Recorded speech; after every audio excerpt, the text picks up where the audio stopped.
ಎಡಿ creations YouTube ಚಾನೆಲ್ಗೆ ನಿಮಗೆ ಸ್ವಾಗತ. ಆಕ್ಚುಲಿ ಹೇಳ್ಬೇಕಂದ್ರೆ ರಜನಿಕಾಂತ್ ಬರ್ತಿದಾರೆ ಅಂತ ಗೊತ್ತಿರಲಿಲ್ಲ. ನಾನು ಆನೇಕಲ್ ನೋಡ್ಕಣಯ್ಯ ಮಾರಯ್ಯ ಮನೆಗೆ ಈ ಮುದ್ದೆ ಮತ್ತೆ ಬಸ್ಸಾರು ಮಾಡ್ಸಿದ್ದೀನಿ ಕಣಯ್ಯ, ನೀನು ಬರ್ತಾ ಇದೆಯಾ ಅಂತೆಲ್ಲ. ನಮ್ಮವರು ಅನ್ನೋ ಜೊತೆ ನಾನು ಹೇಳ್ತೀನಿ, ನಾನೊಬ್ಬ ಕನ್ನಡಿಗ.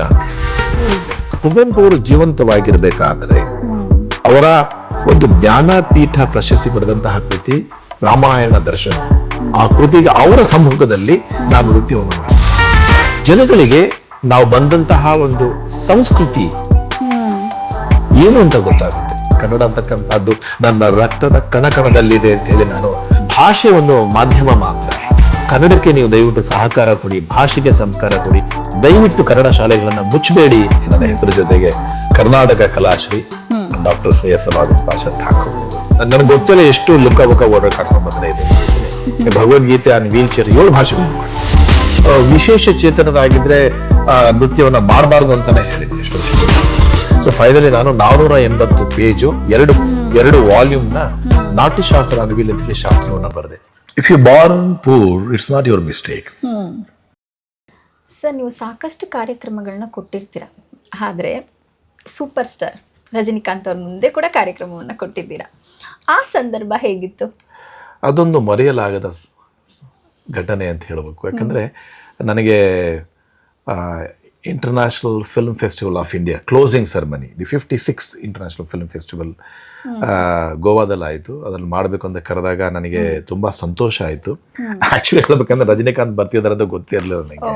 ಯಾಕೆ ನಮಗೆ ಬರೀ ನಮ್ಮ ಕಾರ್ಯಕ್ರಮದ ಬಗ್ಗೆ ಮಾತ್ರ ಮಾತಾಡ್ತಾರಲ್ವಾ. ಆಮೇಲೆ ನಾವೆಲ್ಲ ರಿಹರ್ಸಲ್ ಎಲ್ಲ ಮಾಡಿದ್ವಿ.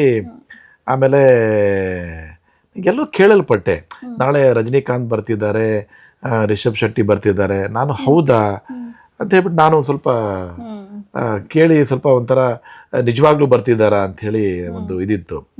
ಆದರೆ ಏನಾಯಿತು, ಮನಸ್ಸಲ್ಲಿ ಇತ್ತಲ್ಲ ಬರ್ತಿದ್ದಾರೆ. ನೆಕ್ಸ್ಟ್ ಡೇ ನಮ್ಮದೇ ಕಾರ್ಯಕ್ರಮ. ಓಪನಿಂಗೇ ಕ್ಲೋಸಿಂಗ್ ಸೆರೆಮನಿ ಓಪನಿಂಗ್ ನಮ್ಮಿಂದಾನೇ ಆಯಿತು, ನಮ್ಮ ಶೋ ಇಂದಾನೇ ಆಯಿತು. ವಿನಾಯಕ ಸ್ತುತಿಯಿಂದ ಪ್ರಾರಂಭ ಆಯಿತು. ಆಮೇಲೆ ನಾನು ಇನ್ನು ಬರಬೇಕಾಗಿತ್ತು.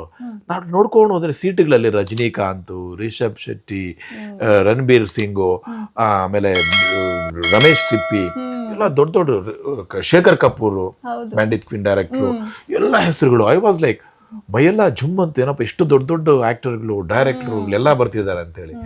ಆಮೇಲೆ ಎಲ್ಲ ಬಂದು ಕೂತ್ಕೊಂಡ್ರು, ಜನ ಎಲ್ಲ ಚಪ್ಪಾಳೆ ತಡ್ತಾ ಇದ್ರೆ ಎಲ್ಲ ಆಯ್ತು. The Rajinikanth live is coming ಅಂದ ಕೂಡಲೇ ಏನು ಸಿಡಿಲು ಗುಡುಗು, ಜನ ಏನು ಕಿರ್ಚ್ಕೊಂಡು ಓಹ್ ಅವ್ರು ನಮಸ್ಕಾರ ಮಾಡ್ಕೊಂಡು ಆ ಒಂದು ಸ್ಟೈಲ್ ಅವ್ರದ್ದು, ಅವ್ರು ಬರ್ತಾ ಇದ್ರೆ ನಮಗೆ ಏನು ರೋಮಾಂಚನ ಆದಂತಹ ಒಂದು ಗಳಿಗೆ. ಆಮೇಲೆ ನಮ್ಮ ಬಂದು ಕೂತ್ಕೊಂಡ್ರು, ನಮ್ಮ ಕಾರ್ಯಕ್ರಮ ಪ್ರಾರಂಭ ಆಯಿತು ನಂದು. ಆಮೇಲೆ ಅವ್ರಿಗೆ ಭಾಳ ಖುಷಿ ಆಗೋಯ್ತು ನೋಡಿ. ಅವರು, ಅವರ ಹೆಂಡತಿ, ಅವ್ರ ಮಡದಿ, ಅವರು ಸಹ ಏನು ನಮ್ಮ ಒಂದೊಂದು ಪರ್ಫಾರ್ಮೆನ್ಸ್, ಒಂದೊಂದು ಪೋಸ್ ಆಗಿದ್ ಕೂಡಲೇ ಚಪ್ಪಾಳೆ ತಟ್ಟೋದು. ಆಮೇಲೆ ಈ ಅಪ್ರಿಷಿಯೇಟ್ ಎಲ್ಲ ಇದೆ. ಆಮೇಲೆ ಸಪ್ರೇಟ್ ಆಗಿ ಕರೆದು ಮಾತಾಡಿದ್ರು. ತುಂಬಾ ಚೆನ್ನಾಗಿತ್ತು ಕಾರ್ಯಕ್ರಮ. ನಾನು ಇಂಥ ಕಾರ್ಯಕ್ರಮ ಜೀವಮಾನದಲ್ಲೇ ನೋಡಿಲ್ಲ. ಇದು ಇನ್ನೂ ಎಲ್ರಿಗೂ ತರಬೇಕು ಇಂತಹ ಕಾರ್ಯಕ್ರಮ, ಜನ ನೋಡಬೇಕು. ಇದರಿಂದ ತುಂಬಾ ಕಲಿಯೋದಿದೆ. ಯಾಕಂದ್ರೆ ಒಂದೊಂದು ಇನ್ಸ್ಪಿರೇಷನ್ ಸಿಗುತ್ತೆ. ನಾವೇನು ಮಾಡ್ತಾ ಇದ್ದೀವಿ ಜೀವನದಲ್ಲಿ. ಅವ್ರು ಹೇಳ್ತಿದ್ದಾರೆ, ನನಗೆ ಇದನ್ನ ನೋಡಿ ನನ್ಗೆ ಅನಿಸ್ತಾ ಇನ್ನೂ ನಾನು ಜೀವನದಲ್ಲಿ ಸಾಕಷ್ಟು ಮಾಡೋದಿದೆ ಅಂತ ಹೇಳಿ. ಅಷ್ಟು ಇನ್ಸ್ಪೈರ್ ಆಗೋಯ್ತು. ನಾನು ಒಂದು ಇನ್ಸ್ಪಿರೇಷನ್ ಸಿಕ್ತು ನನಗೆ ಅಂತ ಹೇಳಿದ್ರು ಮೇಡಮ್. ಅದು ತುಂಬಾನೇ ಖುಷಿ ಆಗುತ್ತೆ. ನಾನು ಆ ಕ್ಲಿಪ್ಪಿಂಗ್ ಅನ್ನು ನೋಡಿದೆ ಸಹ. ಅಲ್ಲಿ ಲತಾ ಅಮರ್ ಅವರ ಮುಖದಲ್ಲೂ ಕೂಡ ಒಂದು ಮಂದಹಾಸ ಇರುತ್ತೆ ನಡೆಯುವಾಗ, ಆ ಕಾರ್ಯಕ್ರಮ ನೋಡುವಾಗ. ಇಬ್ರು ಒಬ್ರಿಗೊಬ್ರು ನೋಡ್ಕೊಂಡು ಆಶ್ಚರ್ಯವಾಗಿ ನೋಡ್ತಾ ಇರ್ತಾರೆ. ಅವಾಗ ಅನ್ಸುತ್ತೆ, ಅಪ್ಪ ನಮ್ಮವರ ಪರ್ಫಾರ್ಮೆನ್ಸ್ ಅನ್ನ ರಜನಿಕಾಂತ್ ಅವರು ಇಷ್ಟು ಎಂಜಾಯ್ ಮಾಡ್ತಾ ಇದ್ದಾರಲ್ಲ ಅಂತ. ತುಂಬಾನೇ ನಮ್ಮೂರು ಅಂತೇನೋ ಹೇಳಿದ್ರಿ. ನಮ್ಮೂರು ಅಂತ ಈ ಸೆಗ್ಮೆಂಟ್ ಗೆ ಒಂದು ಟೈಟಲ್ ಅನ್ನ ಇಟ್ಟಿದ್ವಿ. ಸರಿ, ನಮ್ಮೂರು ನಮ್ಮವರು ಅಂತ. ಅಂದ್ರೆ ಕೆಲವೊಂದ್ಸಲ ಕೆಲವೊಂದು ವಿಷಯಗಳು ನಮ್ಮ ಸುತ್ತಮುತ್ತ ನಡೆದಿರುತ್ತೆ. ಅಂದ್ರೆ ನಮ್ಮೂರಿನ ಭೂಮಿ ತಾಯಿ ಹತ್ರ ನಡೆದಿರುತ್ತೆ. ಅವ್ರಿಗೆ ಗೊತ್ತಿರಲ್ಲ ಎಷ್ಟೋ ಜನಕ್ಕೆ. ನಮ್ಮವರಿಂದಾನೇ ಆ ಕಾರ್ಯಕ್ರಮ ಆಗ್ತಾ ಇರುತ್ತೆ, ಅದು ಕೂಡ ಗೊತ್ತಿರಲ್ಲ. ಅಂದ್ರೆ ಈಗ ಪಾಷಾ ಸರ್ ಅವ್ರನ್ನ ಎಷ್ಟೋ ವೇದಿಕೆಗಳಲ್ಲಿ ವೀಕ್ಷಕರು ನೋಡಿರ್ತಾರೆ. ಆದರೆ ಪಾಷಾ ಅವರು ನಮ್ಮವರು, ಬೆಂಗಳೂರವರು, ಆನೇಕಲ್ ಅವರು ಅನ್ನೋದೇ ಗೊತ್ತಿರಲ್ಲ. ಅಂದರೆ ಇಲ್ಲಿಯವರು, ಅಂದರೆ ನೀವು ನೋಡೋಕ್ಕೂ ಸಹ ಹಾಗೆ ಇದ್ದೀರಾ, ಉತ್ತರ ಭಾರತದ ಮೂಲದವ್ರು ಇರ್ಬೋದೇನೋ ಅಂತ ಅಂದ್ಕೊಂಡ್ಬಿಟ್ಟಿರ್ತಾರೆ. ಆದರೆ ವೀಕ್ಷಕರೇ, ಅಲ್ಲ ಸರ್, ನಮ್ಮೂರವರು, ನಮ್ಮ ಬೆಂಗಳೂರಿನವರು, ಅವರು ಇಷ್ಟೆಲ್ಲ ನಮ್ಮ ಆನೇಕಲ್ನವರು ಇಷ್ಟೆಲ್ಲ ಸಾಧಿಸಿದ್ದಾರೆ. ಅಂದರೆ ಆ ಒಂದು ಪ್ರೀತಿ ಇರುತ್ತಲ್ಲ, ನಮ್ಮೂರು ನಮ್ಮವರು ಅನ್ನೋದು. ಮೇಡಮ್, ಇದು ನಾನು ಒಂದು ವಿಷಯ ಹೇಳ್ತೀನಿ. ನಾನು ಅಮೆರಿಕದಲ್ಲಿ ಕಾರ್ಯಕ್ರಮ ಮಾಡ್ತಿರ್ಬೇಕಾದ್ರೆ ಬಹಳ ಒಳ್ಳೆಯ ಒಂದು ಘಟನೆ ನಡೀತು. ನಾನು ಪ್ರೋಗ್ರಾಮ್ ನಡಿಬೇಕಾದ್ರೆ ನಾನು ಎಲ್ಲ ಕಡೆನೂ ಅಷ್ಟೇ, ನಾವು ಐ ಆಮ್ ಫ್ರಮ್ ಇಂಡಿಯಾ ಅಂತೀನಿ. ಯಾಕಂದ್ರೆ ಫಸ್ಟ್ ಎಲ್ರಿಗೂ ಗೊತ್ತಾಗಬೇಕಲ್ಲ ಇಂಡಿಯಾದಿಂದ ಬೇರೆ ಬಂದಿದ್ದೀನಿ ಅಂತ ಹೇಳಿ. There is a place called Karnataka, there is a place called Bengaluru. I come from a taluk, it's called Anekal taluk. I am from Anekal ಅಂತ ಹೇಳ್ತೀನಿ. ಆಮೇಲೆ ಜನಗಳು ಗೊತ್ತಾಗೋದು ಇಂಡಿಯಾ, ಕರ್ನಾಟಕ, ಬೆಂಗಳೂರು, ಆನೇಕಲ್ ಅಂತ ಹೇಳಿ. ಅಲ್ಲಿ ಡಾಕ್ಟರ್ ಗೋಪಾಲ್ ರಾಜು ಅನ್ನೋರು ಕಾರ್ಯಕ್ರಮ ನೋಡು ಬಹಳ ಖುಷಿ ಆಗೋಯ್ತು. ಬಂದ್ಬಿಟ್ಟು ನಾನು ಆನೇಕಲ್ನವ್ರ ಕಣಯ್ಯ, ಬಾರಯ್ಯ ಮನೆಗೆ ಕೇಳಿ ಬಹಳ ಖುಷಿ ಆಗೋಯ್ತು ಅವ್ರಿಗೆ. ಆನೇಕಲ್ಲಲ್ಲಿ ಕಾಲೇಜ್ ಶುರು ಮಾಡಿದ್ದೆ ಪಾಪ ಅವರು, ಅವರೇ ಕಾಲೇಜ್ ಕಟ್ಸ್ಕೊಟ್ರು ಗೋಪಾಲ್ ರಾಜು ಅವರು. ಅವ್ರ ಮನೆಗೆ ಕರೆದ್ರು, ಇವತ್ತು ರಾತ್ರಿ ಊಟಕ್ಕೆ ಬರ್ಬೇಕು ನೀನು. ಅಂದ್ರೆ ಯಾವ ರೀತಿ ಅದು ಸೆಳೆತ ಬರುತ್ತೆ ಅಂತ ಹೇಳಿ ಹೋದ್ರೆ ಏನು ಪಟಾಪಟಿ ಚಡ್ಡಿ ಹಾಕೊಂಡು, ಏನು ಸರ್ ಸ್ಪೆಷಲ್ ಅಡುಗೆ, ಈ ಮುದ್ದೆ ಮತ್ತೆ ಬಸ್ಸಾರು ಮಾಡಿಸಿದ್ದೀನಿ ಕಣಯ್ಯ, ನೀನು ಬರ್ತಾ ಇದೀಯಾ ಅಂತೇಳಿ. ನಾನು ಅಮೆರಿಕಾದಲ್ಲಿ ಮುದ್ದೆ ಬಸ್ಸಾರ ಅಂತೇಳಿ. ಅಂದ್ರೆ ಈ ನಮ್ಮವರು, ನಾವು ನೋಡಿ, ನಾನು ಹೇಳಿದೆ ನಾನು ನೃತ್ಯ ಕಲಿಬೇಕಾದ ದುಡ್ಡು ಇರ್ತಾ ಇರಲಿಲ್ಲ ನನ್ನ ಹತ್ರ, ತುಂಬಾ ಕಷ್ಟಪಟ್ಟು ಬಿಡಿದೆ. ನನ್ನ ಹತ್ರ ಮನೆಗಳಿದೆ, ಕಾರ್ ಇದೆ, ಡ್ರೈವರ್ ಇದ್ದಾನೆ. ಸೊ ಭಗವಂತ ನನಗೆ ಎಲ್ಲವನ್ನ ಕೊಟ್ಟಿದ್ದಾನೆ. ಹಾಗಾಗಿ ನಾನು ನಡೆದು ಬಂದ ಹಾದಿ, ನಮ್ಮನೇಲಿ ಊಟ ಮಾಡೋದು ನನ್ನ ಪ್ಲೇಟ್ ನಾನೇ ತೊಳಿತೀನಿ. ನಾನು ಯಾವುದೇ ದೇಶಕ್ಕೆ ಹೋದ್ರೂ ಬಂದು ನಡೆದಲ್ಲಿ ಕೂತ್ಕೊಂಡು ಊಟ ಮಾಡ್ತೀನಿ. ಯಾರೇ ಮಾತಾಡಿಸೋ ಪ್ರೀತಿಯಿಂದ ನಾನು ಮಾತಾಡಿಸ್ತೀನಿ ನಾನು. ಸೊ ನಾವು ಬಂದಂತಹ ದಾರಿನ ಯಾವತ್ತು ನಾವು ಮರಿಬಾರ್ದು. ಹೆಸರು, ರಾಷ್ಟ್ರ ಪ್ರಶಸ್ತಿ, ರಾಜ್ಯ ಪ್ರಶಸ್ತಿ, ಅಂತಾರಾಷ್ಟ್ರೀಯ ಪ್ರಶಸ್ತಿಗಳು, ಅದು ಪ್ರಶಸ್ತಿಗಳು. ಆದರೆ ನೀವು ಯಾರು ಅಂತಕ್ಕಂಥದ್ದನ್ನ ನೆನಪಿಟ್ಕೋಬೇಕು. ಹಾಗಾಗಿ ನನಗೂ ಅಷ್ಟೇ, ಈ ನಮ್ಮವರು ಅಂದಿದ ಕೂಡಲೇ ತುಂಬ ಹೆಚ್ಚು ನನಗೆ ಹೃದಯಕ್ಕೆ ತಾಕುವಂಥ ವಿಷಯ ನಮ್ಮವರು ಅನ್ನೋ ಜೊತೆಗೆ ನಾನು ಹೇಳ್ತೀನಿ, ನಾನೊಬ್ಬ ಕನ್ನಡಿಗ ಅಂತ ಹೇಳ್ತೀನಿ ನಾನು. ಹೌದು ಹೌದು, ಅದು ನಮಗೂ ಹೆಮ್ಮೆ ಅನ್ಸತ್ತೆ ಯಾವಾಗ್ಲೂ. ಯಾಕಂದ್ರೆ ನೋಡಿ, ನಮ್ಮ ಕರ್ನಾಟಕ, ನಮ್ಮ ಕನ್ನಡ, ನಮ್ಮ ಸಂಸ್ಕೃತಿ, ನಮ್ಮ ಕನ್ನಡದಲ್ಲಿ ಎಷ್ಟೊಂದು ಒಂದು ಶಕ್ತಿ ಇದೆ ಅಂತ ಹೇಳಿದ್ರೆ ನನಗೆ ಒಂದು ಪ್ರೌಡ್ ಮೂಮೆಂಟ್ ಅನಿಸುತ್ತೆ. ಕುವೆಂಪು ಅವರು ಜೀವಂತವಾಗಿರಬೇಕಾದರೆ ಅವರ ಒಂದು ಜ್ಞಾನಪೀಠ ಪ್ರಶಸ್ತಿ ಪಡೆದಂತಹ ಕೃತಿ ರಾಮಾಯಣ ದರ್ಶನ, ಆ ಕೃತಿಗೆ ಅವರ ಸಮ್ಮುಖದಲ್ಲಿ ನಾನು ನೃತ್ಯವನ್ನು ಮಾಡಿದ್ದೇನೆ. ಒಂದು ಅವಿಸ್ಮರಣೀಯ ಘಟನೆ ಇದು. ನಮ್ಮ ಸಿ ಅಶ್ವಥ್ ಅವರು ಹಾಡು ಲೈವ್ ಹಾಡಿದ್ದಾರೆ, ನಾನು ನೃತ್ಯವನ್ನು ಮಾಡಿದ್ದೀನಿ. ನಿಸಾರ್ ಅಹಮದ್ ಜೊತೆ ನಾನು ಸಾಕಷ್ಟು ಸಮಯವನ್ನು ಕಳೆದಿದ್ದೇನೆ ನಾನು. ನಮ್ಮ ರಾಮಕೃಷ್ಣ ಹೆಗಡೆ CM ಫಾರ್ಮರ್ ಅವರು ನೋಡಿ ನನ್ನನ್ನು ಅಪ್ರಿಷಿಯೇಟ್ ಮಾಡಿದ್ದಾರೆ. ನಮ್ಮ MP ಪ್ರಕಾಶ್ ಅವರು ನನ್ನ ಕಂಡ್ರೆ ಬಹಳ ಇಷ್ಟ ಅವ್ರಿಗೆ. ನಮ್ಮ ಕನ್ನಡ ಮತ್ತು ಸಂಸ್ಕೃತಿ ಇಲಾಖೆ ಮಂತ್ರಿಗಳಾಗಿದ್ರು, ಆಮೇಲೆ ಡೆಪ್ಯೂಟಿ ಚೀಫ್ ಮಿನಿಸ್ಟರ್ ಆಗಿದ್ರು. ಅವರು ಗಾನ ಯೋಗಿ ಪಂಚಾಕ್ಷರ ಗವಾಯಿಗಳನ್ನ ಪಾತ್ರ ನನ್ನಿಂದ ಮಾಡಿಸಿದ್ರು ಅವರು.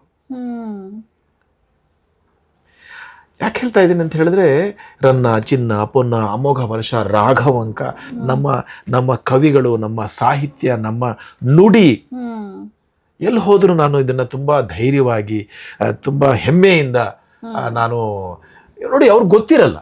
ಹೌದು, ಜರ್ಮನಿಯಲ್ಲಿ ಹೋಗ್ಬಿಟ್ಟು ಕನ್ನಡದ ಬಗ್ಗೆ ಮಾತಾಡ್ತಾ ಇದ್ದೀನಿ, ಅಮೆರಿಕ ಹೋಗ್ಬಿಟ್ಟು ಕನ್ನಡದಲ್ಲಿ ಮಾತಾಡ್ತಾ ಇದ್ದೀನಿ, ಕೇರಳ ಹೋಗ್ಬಿಟ್ಟು ಕನ್ನಡದಲ್ಲಿ ಮಾತಾಡ್ತಾ ಇದ್ದೀನಿ. ಅವಾಗ ಏನಾಗುತ್ತೆ ಅಂತ ಹೇಳಿದ್ರೆ, ಜನಗಳಿಗೆ ನಾವು ಬಂದಂತಹ ಒಂದು ಸಂಸ್ಕೃತಿ ಏನು ಅಂತ ಗೊತ್ತಾಗುತ್ತೆ. ಹಾಗಾಗಿ ಎಷ್ಟೋ ಸರಿ ಹೇಳ್ತೀನಿ, ಕನ್ನಡ ಅಂತಕ್ಕಂಥದ್ದು ನನ್ನ ಉಸಿರಲ್ಲಿದೆ, ಕನ್ನಡ ಅಂತಕ್ಕಂಥದ್ದು ನನ್ನ ರಕ್ತದ ಕಣಕಣದಲ್ಲಿದೆ ಅಂತ ಹೇಳಿ ನಾನು ತುಂಬಾ ಉತ್ಸಾಹದಿಂದ, ನಾನು ತುಂಬಾ ಎಕ್ಸೈಟ್ಮೆಂಟ್ ಹೇಳ್ತಾ ಇದ್ದೀನಿ. ಅದು ಕಾಣಿಸ್ತಾ ಇದೆ ಸರ್ ನಿಮ್ಮ ಮುಖದಲ್ಲಿ. ನೀವು ಕನ್ನಡದ ಬಗ್ಗೆ ಮಾತಾಡುವಾಗ ನಮ್ಮ ಮನಸ್ಸಲ್ಲೂ ಒಂಥರ ರೋಮಾಂಚನ ಆಗ್ತಿದೆ, ಅಷ್ಟು ಮಂದಹಾಸ ಇದೆ ನಿಮ್ಮ ಮುಖದಲ್ಲಿ. ಅದೇ ಹೇಳೋದು, ನಮ್ಮವರು ನಮ್ಮದು ಅಂದ ತಕ್ಷಣ ಅದು ಬಂದ್ಬಿಡತ್ತೆ ತನಗೆ ತಾನಾಗಿ ಒಳಗಡೆಯಿಂದ. ಅಂದ್ರೆ ಸರ್, ಇವಾಗ ಇಷ್ಟೆಲ್ಲ ಅಚೀವ್ಮೆಂಟ್ ಆಗ್ತಾ ಇದೆ, ಎಷ್ಟೆಲ್ಲ ಅವಾರ್ಡ್ಸ್ಗಳು. ಮೇಡಮ್, ಮರ್ತು ಬಿಡ್ತೀನಿ, ನಾನು ವೀಕ್ಷಕರಿಗೆ ಮತ್ತೆ ಎಲ್ಲ ವಿದ್ಯಾಸಂಸ್ಥೆಗಳಿಗೂ ಸಹ ಹೇಳಕ್ಕೆ ಇಷ್ಟಪಡ್ತೇನೆ. ಸಾಕಷ್ಟು ಸರ್ಕಾರಿ ಶಾಲೆಗಳು, ಸಾಕಷ್ಟು ಪ್ರೈವೇಟ್ ಶಾಲೆಗಳಲ್ಲಿ ಕನ್ನಡ ಮಾಧ್ಯಮ ಇತ್ತು, ಅದನ್ನು ತೆಗೆದ್ಬಿಟ್ಟು ಇಂಗ್ಲೀಷ್ ಮೀಡಿಯಂ ಮಾಡಿದ್ದಾರೆ. ನೋಡಿ, ದಯವಿಟ್ಟು ಒಂದು ಅರ್ಥ ಮಾಡ್ಕೋಬೇಕು, ಭಾಷೆ ಒಂದು ಮಾಧ್ಯಮ ಮಾತ್ರ. ಇದು ತುಂಬ ಸೀರಿಯಸ್ ಆಗಿರುವಂಥ ವಿಷಯನ ನಾನು ಶೇರ್ ಮಾಡ್ತಾ ಇದ್ದೀನಿ. ನಾನು ಮಾಸ್ಕೋಗೆ ಹೋಗಿ ಕಾರ್ಯಕ್ರಮ ಮಾಡಿದ್ದೀನಿ. ಅಲ್ಲಿ ಅವರು ಬರೀ ರಷ್ಯನ್ ಭಾಷೆ ಮಾತಾಡ್ತಾರೆ. ಫ್ರಾನ್ಸ್ ಹೋಗಿ ಕಾರ್ಯಕ್ರಮ ಮಾಡಿದ್ದೀನಿ, ಅಲ್ಲಿ ಫ್ರೆಂಚ್ ಮಾತಾಡ್ತಾರೆ. ನಾನು ಫಿನ್ಲ್ಯಾಂಡ್ ದೇಶದಲ್ಲಿ ನಾನು ಪ್ರೊಫೆಸರ್ ಆಗಿದ್ದೆ, ಅಲ್ಲಿ ಫಿನಿಶ್ ಭಾಷೆ ಮಾತಾಡ್ತಾರೆ. ಸೊ ನಾನು ಇಂಗ್ಲೀಷಲ್ಲೂ ಸಹ ಹೇಳಕ್ಕೆ ಇಷ್ಟಪಡ್ತೀನಿ, language is only use for communication. Language is not everything. British rule ಮಾಡಿಲ್ಲದೆ ಇರೋ ನಮ್ಮ ದೇಶದಲ್ಲಿ ಬಹುಶಃ ಸಂಸ್ಕೃತ ನಮ್ಮ ಭಾಷೆ ಆಗ್ತಾ ಇತ್ತು. ಬೇರೆ ದೇಶಗಳಿಂದ ಬರೋರು ಸಂಸ್ಕೃತದಲ್ಲಿ ನಮ್ಮನ್ನು ಮಾತಾಡಬೇಕಾಗಿತ್ತು. ಹಾಗಾಗಿ ತುಂಬ ಪ್ರೌಡ್ ಫೀಲ್ ಮಾಡಬೇಕು ನಮಗೆ. ತುಂಬ ಶಾಲೆಗಳು ಮುಚ್ಚಿ ಹೋಗ್ತಾ ಇದೆ. ಸೊ ಕನ್ನಡಕ್ಕೆ ನೀವು ದಯವಿಟ್ಟು ಸಹಕಾರ ಕೊಡಿ, ಭಾಷೆಗೆ ಸಂಸ್ಕಾರ ಕೊಡಿ. ದಯವಿಟ್ಟು ಕನ್ನಡ ಶಾಲೆಗಳನ್ನು ಮುಚ್ಚಬೇಡಿ. ಮುಚ್ಚಿಬಿಟ್ಟು ಶಾಲೆ ಹೆಸರನ್ನ ಹೇಳಿದ್ರೆ ನನಗೆ ತುಂಬ ನೋವಾಗುತ್ತೆ. ನನಗೆ ಗೊತ್ತಿರೋ ಎಷ್ಟೋ ಶಾಲೆಗಳು, ದೊಡ್ಡ ದೊಡ್ಡ ಹೆಸರು ಮಾಡಿರ್ತಕ್ಕಂಥ ಶಾಲೆಗಳು ಕ್ಲೋಸ್ ಮಾಡಿ ಅದನ್ನು ಇಂಗ್ಲೀಷ್ ಮೀಡಿಯಂ ಮಾಡಿದ್ದಾರೆ. ದಯವಿಟ್ಟು ಹಾಗೆ ಮಾಡಬೇಡಿ. ನಮ್ಮ ಸಂಸ್ಕೃತಿಯನ್ನು, ನಮ್ಮ ಭಾಷೆಯನ್ನು ನಮ್ಮ ತುಂಬ ಪ್ರೌಡಾಗಿ ನಾವು ಅದನ್ನು ಸ್ವೀಕಾರ ಮಾಡಬೇಕು. ನಮ್ಮ ಭಾಷೆನ ನಾವು ಉಳಿಸ್ಬೇಕು, ನಮ್ಮ ಭಾಷೆನ ನಾವು ಕಾಪಾಡಬೇಕು ಅಂತೇಳಿ ನಾನು ಎಲ್ರಿಗೂ ಮನವಿ ಮಾಡ್ತೀನಿ. ಮೇಡಮ್, ಆ ಒಂದು ಮಾತನ್ನು ತಾವು ತೆಗೆದು ನನ್ನ ಜಾಸ್ತಿನೇ ನೀವು ಒಂದು ರೋಷ ಬರ್ತಾ ಇದೆ ಮಾತನ್ನ ಕೇಳಿ. ಯಾಕಂದ್ರೆ ನನಗೆ ಎಷ್ಟೋ ಶಾಲೆಗೆ ಗೊತ್ತಿರೋರು ಅದನ್ನ ಶಾಲೆ ಕ್ಲೋಸ್ ಮಾಡಿ ಇಂಗ್ಲಿಷ್ ಮೀಡಿಯಂ ಮಾಡಿದ್ದಾರೆ. ತುಂಬಾ ಶಾಲೆಗಳು ಮುಚ್ತಾ ಇದೆ. ಅದ್ರ ಬಗ್ಗೆ ತುಂಬಾ ಹೋರಾಟಗಳು ಕೂಡ ನಡೀತಾ ಇರುತ್ತೆ ಆಗಾಗ. ಅಂದ್ರೆ ಪ್ರತಿ ವರ್ಷ ಒಂದಿಷ್ಟು ಶಾಲೆಗಳಂತೂ ಮುಚ್ತಾ ಇದೆ. ಅದ್ರ ಬಗ್ಗೆ ನೀವು ಧ್ವನಿ ಎತ್ತಿದ್ದೀರಾ. ಖಂಡಿತ ಇದು ತಲುಪುತ್ತೆ ಅಂತ ನಾನು ಅಂದ್ಕೊಂಡಿದ್ದೇನೆ. ಹೇಳಿ ಸರ್, ನಾವು ಮನೆಯ ಎಲ್ಲ ಕಾರ್ನರ್ಗಳಿಗೆ ಕೂತ್ಕೊಂಡು ಮಾತಾಡಿದ್ವಿ. ನನಗೆ ಇದು ತುಂಬ ವಿಶೇಷ ಅನಿಸ್ತು. ಈ ಒಂದು ಅವಾರ್ಡ್ ಬಗ್ಗೆ ತಿಳಿಸ್ಕೊಡಿ ಸರ್. ಇದು ನಾಟ್ಯ ಸರಸ್ವತಿ ಅವಾರ್ಡು. ಕರ್ನಾಟಕ ಸಂಗೀತ ನೃತ್ಯ ಅಕಾಡೆಮಿ, ಕರ್ನಾಟಕ ಸರ್ಕಾರ ಕೊಡತಕ್ಕಂಥ ಒಂದು ಅವಾರ್ಡು. ಒಬ್ಬ ಕಲಾವಿದನಿಗೆ ಒಂದು ಹೆಮ್ಮೆಯ ವಿಷಯ. ನೀವು ಕರ್ನಾಟಕ ಸರ್ಕಾರ ಸಂಗೀತ ನೃತ್ಯ ಅಕಾಡೆಮಿಯಿಂದ ನೀವು ಮಾಡಿರ್ತಕ್ಕಂಥ ಕಲಾ ಸೇವೆಗೆ ಅವಾರ್ಡ್ ಕೊಟ್ಟಿದ್ದಾರೆ ಅಂಥೇಳಿ. ಇದರಲ್ಲಿ ಒಳ್ಳೆಯ ವಿಶೇಷತೆ ಅಂತ ಹೇಳಿದ್ರೆ, ಇವರು ಕರ್ನಾಟಕ ಕಲಾಶ್ರೀ ಅಂತ ಹೇಳಿ ಇದನ್ನು ಅವಾರ್ಡ್ ಕೊಡ್ತಾರೆ. ಸೊ ನಮಗೆ ಒಂದು ಈಗ ತಾನೇ ಕನ್ನಡದ ಬಗ್ಗೆ ಮಾತಾಡೋದಲ್ಲ. ಸೊ ಇನ್ನೂ ಹೆಚ್ಚಿನ ಒಂದು ಹೆಮ್ಮೆಯ ವಿಷಯ ಏನಂತ ಹೇಳಿದ್ರೆ, ನನ್ನ ಹೆಸರು ಜೊತೆಗೆ ಕರ್ನಾಟಕ ಕಲಾಶ್ರೀ ಡಾಕ್ಟರ್ ಸೈಯದ್ ಸಲಾವುದ್ದೀನ್ ಪಾಷಾ ಅಂತ ಹಾಕೋಬಹುದು. ಅದೊಂದು ಮರೆಯಲಾಗದಂತಹ ಒಂದು ಇದು. ಮೇಲೆ ಇರತಕ್ಕಂಥದ್ದು ನ್ಯಾಷನಲ್ ಅವಾರ್ಡ್ 2007 ನಮ್ಮ ಗೌರವಾನ್ವಿತ ರಾಷ್ಟ್ರಪತಿ ಪ್ರತಿಭಾ ದೇವ್ ಸಿಂಗ್ ಪಾಟೀಲ್ ಅವರ ಸಮ್ಮುಖದಲ್ಲಿ ಪಡೆದಂತಕ್ಕಂಥದ್ದು. APJ ಅಬ್ದುಲ್ ಕಲಾಂ ಅವರ ಜೊತೆ ನಾನು ಸುಮಾರು ಕಾರ್ಯಕ್ರಮಗಳನ್ನ ಕೊಟ್ಟಿದ್ದೀನಿ. ಅವ್ರ ಜೊತೆ ಒಡನಾಟ ಇತ್ತು. ಆಮೇಲೆ ರಾಮನಾಥ್ ಕೋವಿಂದ್ ಆಗಲಿ, ರೀಸೆಂಟಾಗಿ ನಾವು ನಮ್ಮ ದ್ರೌಪದಿ ಮುರ್ಮು ಮೇಡಮ್, ಪ್ರಸಕ್ತ ಭಾರತ ದೇಶದ ರಾಷ್ಟ್ರಪತಿಯವ್ರಿಗೂ ಸಹ ಕಾರ್ಯಕ್ರಮ ಕೊಟ್ವಿ. ಅವ್ರು ಕರೆಸಿದ್ರು ನಮಗೆ ಬಂದು ಕಾರ್ಯಕ್ರಮ ಮಾಡಿ. ರಾಷ್ಟ್ರಪತಿ ಭವನಲ್ಲಿ ಸುಮಾರು ಹೊತ್ತು ಅವ್ರ ಜೊತೆ ಕಾಲವನ್ನು ಕಳೆದಿದ್ದೀವಿ. ಸರ್, ಈಗ ಒಂದೊಂದು ಅವಾರ್ಡ್ಗಳನ್ನ ತಗೊಂಡಾಗ್ಲೂ ಅದರ ಹಿಂದೆ ಒಂದೊಂದು ಕಥೆಗಳಿರುತ್ತೆ. ನಿಮ್ಮ ಮನಸ್ಸಿಗೆ ಮುಟ್ಟಿದಂತಹ ಒಂದು ಅವಾರ್ಡ್ ಯಾವುದಾದ್ರೂ ಇದ್ರೆ? ನನ್ನ ಅವಾರ್ಡು ನಾನು ಕೆಲಸ ಮಾಡಬೇಕು ಅಂತೇಳಿ ಮೇಡಮ್. ನನಗೆ ಇನ್ನೂ ಎಷ್ಟೋ ಅವಾರ್ಡ್ಗಳ ಬಗ್ಗೆ ಹೇಳಿಲ್ಲ. ಲಿಮ್ಕಾ ಬುಕ್ ವರ್ಲ್ಡ್ ರೆಕಾರ್ಡ್ ಸಿಕ್ಕಿದೆ, ಗಿನ್ನಿಸ್ ಬುಕ್ ವರ್ಲ್ಡ್ ರೆಕಾರ್ಡ್ ಸಿಕ್ಕಿದೆ. ಆಸ್ ಎ ಪ್ರೊಫೆಸರು ಫಿನ್ಲ್ಯಾಂಡಲ್ಲಿ, ಅಮೇರಿಕಾದಲ್ಲಿ ಎಲ್ಲ ಕಡೆ ನನಗೆ ಅವಾರ್ಡ್ಗಳು, ಸನ್ಮಾನಗಳು ಎಲ್ಲ ಆಗಿದೆ. ನನ್ನ ಅವಾರ್ಡು ಸಿಗುತ್ತೆ ಅಂತ ಹೇಳಿ ನಾನು ಯಾವತ್ತೂ ಕೆಲಸ ಮಾಡಿಲ್ಲ. ಇನ್ಫ್ಯಾಕ್ಟ್ ಈಗ ಕರ್ನಾಟಕ ಸಂಗೀತ ನೃತ್ಯ ಅಕಾಡೆಮಿಯ ಕಲಾಶ್ರೀ ಬಗ್ಗೆ ಹೇಳಬೇಕಂದ್ರೆ, ಎಷ್ಟೋ ಜನ ಹೇಳಿದ್ರೆ ನಿಮ್ಗೆ 20 ವರ್ಷ ಹಿಂದೆ ಸಿಗಬೇಕಾಗಿತ್ತು ಅಂತ ಹೇಳಿ. ಯಾಕಂದ್ರೆ ನಾನು ನ್ಯಾಷನಲ್ ಅವಾರ್ಡ್ ಸಿಕ್ಕೇನೆ 30 ವರ್ಷ ಒಂದು ಬರ್ತಾ ಇದೆ ಇವಾಗ. ಸೊ ಹಾಗಾಗಿ ಅವಾರ್ಡ್ ಸಿಗಬೇಕು ಅಂತ ಹೇಳಿ ನಾನು ಕೆಲಸ ಮಾಡಿ. ಇನ್ಫ್ಯಾಕ್ಟ್ ಎಷ್ಟೋ ಸರಿ ನನಗೆ Limca book of world record phone ಮಾಡಿದಾಗ, sir it's you have done, ನೀವು ಭರತನಾಟ್ಯಂ ಆನ್ ವೀಲ್ ಚೇರ್ಸ್ನ ಅನ್ವೇಷಣೆ ಮಾಡಿದ್ವಿ, ಅದು ವರ್ಲ್ಡ್ ರೆಕಾರ್ಡ್ ಆಗಿದೆ ಸರ್, ಅದನ್ನು ಸರ್ಟಿಫಿಕೇಟ್ ಕಳಿಸ್ಕೊಡ್ಬೇಕು, ಡೀಟೇಲ್ಸ್ ಕಳಿಸ್ಕೊಡಿ. Sir yoga on wheel chairs ಮಾಡಿದ್ದೀರಾ, ಅದು ವರ್ಲ್ಡ್ ರೆಕಾರ್ಡ್ ಆಗಿದೆ, ಕಳಿಸ್ಕೊಡಿ. ನೀವು ಇಷ್ಟೊಂದು ಸಾವಿರಾರು ಶೋಗಳು ಮಾಡಿದ್ದೀರಾ ವೀಲ್ ಚೇರ್ ಮೇಲೆ, ಅದೊಂದು ವರ್ಲ್ಡ್ ರೆಕಾರ್ಡ್ ಆಗಿದೆ. ನನಗೆ ಗೊತ್ತಿಲ್ಲ ಎಷ್ಟು ಲಿಮ್ಕಾ ಬುಕ್ ವರ್ಲ್ಡ್ ರೆಕಾರ್ಡ್ಸ್ ನಮ್ಮ ಹತ್ರ ಇದೆ ಅಂತ ಹೇಳ್ಬಿಟ್ಟು. So everything is A record. ಯಾಕಂದರೆ ನಾನು ಕೆಲಸ ಶುರು ಮಾಡಿದಾಗ ಭರತನಾಟ್ಯವನ್ನು ವೀಲ್ ಚೇರ್ ಮೇಲೆ ತರಬೇಕು, ಯಾವುದೇ ಒಂದು ವಿಷಯವನ್ನು ಪ್ರಾರಂಭ ಮಾಡಿದಾಗ ಸ್ಪೆಷಲಿ ವಿಶೇಷ ಚೇತನರಿಗೆ ನನಗೆ ಯಾವುದೋ ರೆಫರಲ್ ಮೆಟೀರಿಯಲ್ ಇರಲಿಲ್ಲ. ಇವಾಗೆಲ್ಲ ಗೊತ್ತಲ್ಲ, ಕಟ್ ಆ್ಯಂಡ್ ಪೇಸ್ಟ್, ಗೂಗಲ್ ಮಾಡ್ತಾರೆ, ವಿಷಯ ಗೊತ್ತಾಗುತ್ತೆ, ಅದನ್ನು ಮಾಡ್ತಾರೆ. ಅದನ್ನು ಅರಿವು ಆಗೋದಕ್ಕೂ ಸಹ ಓಕೆ ವೀಲ್ ಚೇರ್ ಮೇಲೆ ನಾನು ಕೂತ್ಕೊಂಡೆ. ಮುಂದೆ ಏನು ಮಾಡಬೇಕು? ವೀಲ್ ಚೇರ್ನ ಮುಂದೆ ಎತ್ತಬೇಕಾ, ಹಿಂದೆ ಎತ್ತಬೇಕಾ? ನೀವು ನೋಡಿದ್ರಿ ಟ್ರೈನಿಂಗ್ ಕೊಡೋದನ್ನು ನೀವು ನೋಡಿದಾಗ ನಿಮ್ಗೆ ಗೊತ್ತಾಗುತ್ತೆ ಹೇಗೆ ಅಂತೇಳಿ. ಅದೆಲ್ಲ ಒಂದು ದೈವಿಕ ಶಕ್ತಿ ಅಂತ ಹೇಳಬೇಕು. ಆ ಒಂದು ಧ್ಯಾನ ಮಾಡ್ತಾ ಅದನ್ನು ಹೇಗೆ ಮಾಡಬೇಕು ಅಂಥೇಳಿ ನಾನು ಮಾಡಿದಾಗ ಅದು ಕಾರ್ಯಗತವಾಗಿ ಬಂದಿದೆ. ಸೊ ಒಂದೊಂದು ಪರ್ಫಾರ್ಮೆನ್ಸ್, ಒಂದೊಂದು ಅನ್ವೇಷಣೆ. ಭಗವದ್ಗೀತೆ ಆನ್ ವೀಲ್ ಚೇರ್ 7 ಭಾಷೆಗಳಲ್ಲಿ ಮಾಡಿದ್ದೀನಿ ನಾನು. ಕನ್ನಡ, ತೆಲುಗು, ತಮಿಳ್, ಮಲಯಾಳಂ, ಹಿಂದಿ, ಇಂಗ್ಲೀಷ್. ಸೊ ಎಲ್ಲ ಭಾಷೆಗಳಲ್ಲೂ ನಾನು ಮಾಡಿದ್ದೀನಿ. ಅದೊಂದು ಅವಾರ್ಡ್. ಅದು ಅದೊಂದು ಭಾರತ ರತ್ನ ಇದ್ದ ಹಾಗೆ ನನ್ನ ಭಗವದ್ಗೀತೆ ಅನ್ವೀಲ್ಸೋದು ಒಂದು ಭಾರತ ರತ್ನ ಇದ್ದ ಹಾಗೆ. ಆಮೇಲೆ ನಾನು ಮಾಡಿರ್ತಕ್ಕಂಥ ರಾಮಾಯಣ ಅನ್ವೀಲ್ಸ್ ಒಂದು ಪದ್ಮವಿಭೂಷಣ ಇದ್ದ ಹಾಗೆ. ಅದಷ್ಟು ಪದ್ಮಶ್ರೀಗಳಿದೆಯೋ ನನಗೆ ಗೊತ್ತಿಲ್ಲ. ಸೊ ಒಂದೊಂದು ಕೆಲಸಕ್ಕೂ ನನ್ನ ಜೀವ ಕೊಟ್ಟಿದ್ದೀನಿ, ನನ್ನ ರಕ್ತ ಕೊಟ್ಟಿದ್ದೀನಿ, ನನ್ನ ಸಂಪೂರ್ಣ ಸಮಯ ಕೊಟ್ಟಿದ್ದೀನಿ. ಅದೊಂದು ಆವಿಷ್ಕಾರ ಮಾಡಿದಾಗ, ಅನ್ವೇಷಣೆ ಮಾಡಿದಾಗ ಜನ ಅದನ್ನ ನೋಡಿ ವಾವ್ ಹೀಗೂ ಸಾಧ್ಯವೇ ಅಂತ ಹೇಳಿದಾಗ ಅದೊಂದು ಇತಿಹಾಸ ಆಗ್ತಾ ಹೋಗ್ತಾ ಇದೆ. ಇತಿಹಾಸ. ಸೊ ನೀನು ಏನು ಮಾಡಿದೆ ಅನ್ನೋದಕ್ಕೆ ಇದೊಂದೇ ಸಾಕ್ಷಿ, ನಾನು ಏನು ಮಾಡಿದ್ದೀನಿ ಅನ್ನೋದಕ್ಕೆ ಸಾಕ್ಷಿ. ಬೇರೆಯವರ ಒಂದು ಸಬ್ಜೆಕ್ಟ್ನ ತಗೊಂಡು ಬೇರೆಯವರ ವಿಷಯಗಳನ್ನ ತಗೊಂಡು ಮಾಡ್ತಕ್ಕಂಥದ್ದು ಬೇರೆ. ಅದು ತಾನಾಗಿ ನೀನು ಆ ಸಮಾಜಕ್ಕೆ ಏನು ಕೊಡುಗೆಯನ್ನ ಕೊಟ್ಟಿದೀಯ, ನೀನು ಏನು ಮಾಡ್ತಾ ಇದ್ದೀಯಾ, ಏನೋ ಒಂದು ಬದಲಾವಣೆ ಆಗಿದೆ, ಐತಿಹಾಸಿಕವಾಗಿ ಏನಾಗಿದೆ, ಏನೋ ಒಂದು ಜೀವನ ಮಾರ್ಪಾಡಾಗಿದೆ, ವಿಶೇಷತೆ ಇರತಕ್ಕಂಥದ್ದು ಬಹಳ ಮುಖ್ಯ. ಹೌದು ಸರ್. ಮತ್ತೆ ನೀವು ಡಾಕ್ಟರೇಟ್ ಕೂಡ ಮಾಡಿದ್ದೀರಾ, ಅದು ಯಾವ ವಿಷಯದ ಬಗ್ಗೆ?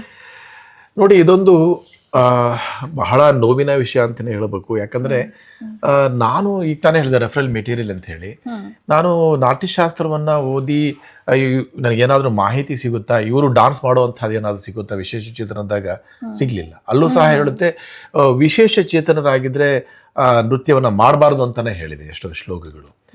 ಮತ್ತೆ ನೀವು ಅಭಿನಯ ದರ್ಪಣವನ್ನ ತಗೊಂಡ್ರೆ, ಸಂಗೀತ ರತ್ನಾಕರವನ್ನ ತಗೊಂಡ್ರೆ ಅವ್ರು ಹೇಳ್ತಾರೆ ಕಂಪ್ಲೀಟ್ ಆಗಿ ನೀವು ಫಿಟ್ ಆಗಿರ್ಬೇಕು ಅಂತ ಹೇಳುತ್ತೆ. ಜವಸ್ಥಿರತ್ವಂ ರೇಖಾಚ ಬ್ರಹ್ಮರಿ ದೃಷ್ಟಿಯ ಶ್ರಮ ಮೇಧ ಶ್ರದ್ಧಾ ವಚೋ ಗೀತಮಂತಹ ಪ್ರಾಣದ ಶಸ್ಪೃತಃ ಅಂತ ಹೇಳುತ್ತೆ. ಅಂತಹ ಪ್ರಾಣಗಳಲ್ಲೂ ಹೇಳುತ್ತೆ ಫಿಸಿಕಲಿ ಫಿಟ್ ಆಗಿರ್ಬೇಕು, ಮೆಂಟಲಿ ಫಿಟ್ ಆಗಿರ್ಬೇಕು. ನಾಟ್ಯಶಾಸ್ತ್ರದಲ್ಲಿ ದಪ್ಪ ತುಟಿ ಇರಬಾರ್ದು, ಕುಳ್ಳಿಕ್ಕಿರಬಾರ್ದು, ಉದ್ದಕ್ಕಿರಬಾರ್ದು, ತೆಳ್ಳಿಗಿರಬಾರ್ದು. ಹಾಗಾಗಿ ಸುಮಾರು ಟರ್ಮ್ಸ್ ಅಂಡ್ ಕಂಡೀಷನ್ಸ್ ಇದೆ. ಒಬ್ಬ ಡಾನ್ಸರ್ ಆಗಾದ್ರೆ ಹೀಗೆ ಬೇಕು ಅಂತ. ಆದ್ರೆ ನಾನ್ ಮಾಡಿದೆಲ್ಲ ಉಲ್ಟಾ. ಸೊ ಯಾವುದೇ ಶಾಸ್ತ್ರಗಳು ಸಿಗ್ಲಿಲ್ಲ, ಯಾವುದೇ ರೆಫರಲ್ ಮೆಟೀರಿಯಲ್ ಸಿಗ್ಲಿಲ್ಲ ಪ್ರಾಪರ್ ಆಗಿ ನನಗೆ. ಅದಕ್ಕೋಸ್ಕರ ಇಲ್ಲಿ ನನ್ನ ಮಿತ್ರರಾದಂತಹ wise chancellor Gangubai Hangal university doctor Nagesh ಬೆಟ್ಟಿಕೋಟೆ ಅವ್ರಿಗೆ ಹೋಗುತ್ತೆ. ನಾನು ಸುಮಾರು ಕಾಲ ಅಲ್ಲಿ ಸಿಂಡಿಕೇಟ್ ಮೆಂಬರ್ ಆಗಿ ಸಹ ನಾನು ಕೆಲಸ ಮಾಡಿದ್ದೆ. ಅವ್ರು ಹೇಳಿದ್ರು, ಪಾಷಾ ಅವರೇ, ನೀವು ಮಾಡಿರ್ತಕ್ಕಂಥ ಅನ್ವೇಷಣೆ ಏನಿದೆ ಅದು ನಿಮ್ ಜೊತೆನೆ ಹೋಗ್ಬಾರ್ದು. ಅದಕ್ಕೋಸ್ಕರ ಒಂದು ದಯವಿಟ್ಟು ಅದನ್ನ ರಿಸರ್ಚ್ ಮಾಡಿ ಆ ಪುಸ್ತಕನ ನೀವು ಬರೀರಿ, ಶಾಸ್ತ್ರವನ್ನ, ನಾಟ್ಯಶಾಸ್ತ್ರ ವೀಲ್ಸ್ ಅಂತ ಏನ್ ಹೇಳಿದೆ ನಾನು, ಅದನ್ನ ಬರೀಬೇಕು ನೀವು ಅಂತ ಹೇಳಿ ನನಗೆ ಹೇಳಿ, ನೀವು ಡಿಲೀಟ್ ಮಾಡಿ ಅಂತ ಹೇಳಿದ್ರು ನನಗೆ. ಸೊ PhD ಎಲ್ಲರೂ ಮಾಡ್ತಾರೆ, ಆದ್ರೆ PhDಗಿಂತ ಹೆಚ್ಚಿನ ಒಂದು ಮೇಲಿನ ಸ್ಥಾನವನ್ನ ಡಿಲೀಟ್ ಪಡೆಯುತ್ತೆ, doctorate of literature D Litt. So finally ನಾನು 480 ಪೇಜು, ಎರಡು ವಾಲ್ಯೂಮ್ನ ನಾಟ್ಯಶಾಸ್ತ್ರ ಅನ್ವೀಲ್ ಅಂತ ಹೇಳಿ ಶಾಸ್ತ್ರವನ್ನ ಬರೆದೆ. ಈಗ ವಿಶೇಷ ಚೇತನ ಕಲಾವಿದರು ವೀಲ್ ಚೇರ್ ಮೇಲೆ ಕೂತ್ಕೊಂಡು ಶಾಸ್ತ್ರೀಯ ನೃತ್ಯವನ್ನ ಮಾಡಬೇಕು, ನಾವು ಸಹ ದೊಡ್ಡ ಕಲಾವಿದರಾಗಬೇಕು, ಶಾಸ್ತ್ರೀಯ ನೃತ್ಯ ಪಟುಗಳಾಗಬೇಕು ಅಂತ ಇರೋರಿಗೆಲ್ಲ ಒಂದು ಶುಭ ಸಂದೇಶ ಅಂತ ಹೇಳಿದ್ರೆ, ನೀವೇನು ಈಗ ತಡ್ಕಾಡಬೇಕಾಗಿಲ್ಲ, ಹುಡುಕಾಡಬೇಕಾಗಿಲ್ಲ. ನಾನು ಶಾಸ್ತ್ರವನ್ನ ಬರೆದಿದ್ದೇನೆ, ಅದನ್ನ ನೋಡಿ ನೀವು ಆ ಒಂದು ಏನು ಪ್ರಿನ್ಸಿಪಲ್ಸ್ ಏನಿದೆ ಅದನ್ನ ನಾನೆಲ್ಲ ಹಾಕ್ಕೊಟ್ಟಿದ್ದೀನಿ. ಅದನ್ನ ನೋಡಿ ನೀವು ಸಹ ಒಬ್ಬ ವೀಲ್ಚೇರ್ ಮೇಲೆ ಕೂತ್ಕೊಂಡು ಒಳ್ಳೆಯ ಭರತನಾಟ್ಯ ಪಟು ಆಗಬಹುದು, ಸೂಫಿ ನೃತ್ಯ ಪಟು ಆಗ್ಬೋದು, ನೃತ್ಯ ನಾಟಕಗಳನ್ನು ಮಾಡಬಹುದು. ಒಳ್ಳೆಯ ಒಂದು ಅವಕಾಶ ಇದೆ. ಸೊ ಒಂದು ಇತಿಹಾಸ ಆಗಿದೆ. ಅದಕ್ಕೋಸ್ಕರ ನನಗೆ D Litt doctorate of literature Gangubai Hanagal ಯೂನಿವರ್ಸಿಟಿದ ಸಿಕ್ಕಿದೆ. ಡಾಕ್ಟರ್ ಆಗಿದ್ದೀರಿ, ಬಹಳ ಸಂತೋಷ ಆಯಿತು ಸರ್. ಯಾಕೆ ಅಂತಂದರೆ ಒಂದು ಬುಕ್ ಇದೆ, ಅಂದರೆ ನಾವು ಸಾಯುವ ಮುನ್ನ ಖಾಲಿಯಾಗಿ ಹೋಗ್ಬೇಕಂತೆ, ನನ್ನಲ್ಲಿರುವುದನ್ನೆಲ್ಲ ಹಂಚಿ ಹೋಗ್ಬೇಕು ಅಂತ ಬರೆದಿದ್ದಾರೆ. ನಿಮ್ಮನ್ನು ನೋಡ್ತಾ ಇದ್ರೆ ಆ ಪುಸ್ತಕದ ಪ್ರತಿರೂಪವಾಗಿ ಕಾಣಿಸ್ತಾ ಇದ್ದೀರಾ ನನಗೆ. Thank you madam. Doctor Abdul Kalam ಅವರು ಸಹ ಒಂದು ಮಾತು ಹೇಳಿದ್ದಾರೆ, if you born poor it's not your mistake, but if you die poor it's your mistake. ಹಾಗಾಗಿ ನಾವು ಏನು ಗೊತ್ತಿಲ್ಲದೆ ಬಂದು ಹೋಗ್ಬೇಕಾದ್ರೆ ತಾವು ಹೇಳಿದಾಗೆ ಏನೋ ಒಂದು ಅಚೀವ್ ಮಾಡಿದ ಜೀವನದಲ್ಲಿ ಅದನ್ನ ಒಂದು ಸಮಾಜಕ್ಕೆ ಕೊಡುಗೆಯಾಗಿ ನಾವು ಕೊಟ್ಬಿಟ್ಟು ಹೋಗ್ಬೇಕು. ಅಂದ್ರೆ ಈಗ ನಿಮ್ಮಲ್ಲಿ ಇದ್ದದನ್ನೆಲ್ಲ ಹಂಚ್ತಾ ಇದ್ದೀರಾ, ಯಾವುದನ್ನು ಸ್ವಾರ್ಥದಿಂದ ಇಟ್ಕೊಳ್ತಾ ಇಲ್ಲ, ಎಲ್ಲವನ್ನು ಹಂಚ್ತಾ ಇದ್ದೀರಾ. ಅದು ತುಂಬಾ ಸ್ವಾರ್ಥ ಇತ್ತು. ನನ್ನ ಹೇಳದಲ್ಲ ಗುರುಗಳ ಕಥೆ ನಿಮ್ಗೆ, ವಿದ್ಯೆಯನ್ನು ಹೇಳ್ಕೊಡಲ್ಲ ಅಂತ ಹೇಳಿ. In fact I took it as a challenge.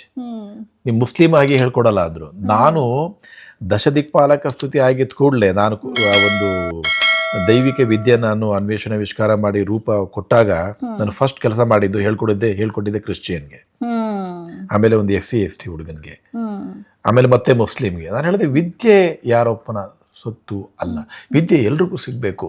ನೀವು ಸಾಧಿಸಿದ್ರೆ ಅದು ನಿಮ್ಮದಾಗುತ್ತೆ. ಖಂಡಿತ. Thank you so much sir. Thank you.